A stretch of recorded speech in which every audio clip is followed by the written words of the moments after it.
If you ask my children, I play it most days.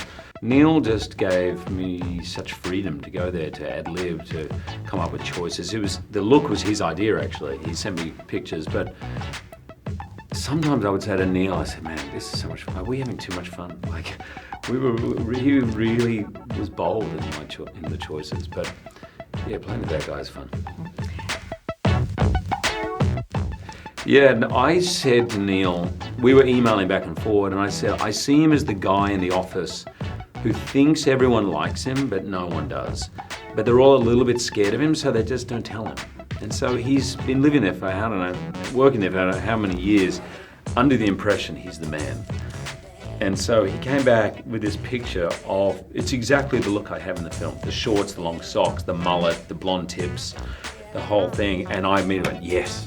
Because that's the look of someone who thinks they're cool and plainly are not.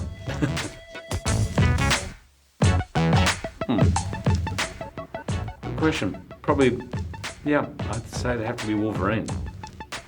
The indestructible skeleton over the metallic one would probably win him out. But Chappie's a very likable character.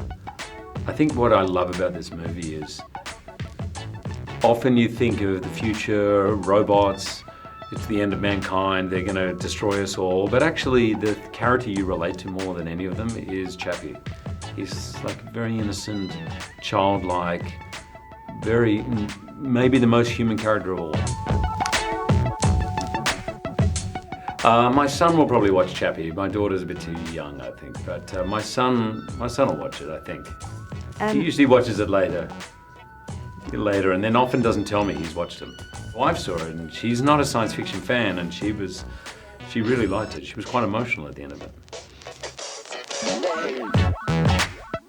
And it's relatively recent. They can watch, the X-Men movies and other of my movies, Australia and Les Miserables. They watch them, and I sit them down every Sunday morning to watch my movies. It's a family ritual. Is that wrong? No, I mean, not the whole day, like from 10 in the morning till 6. Generally just play my movies on a loop.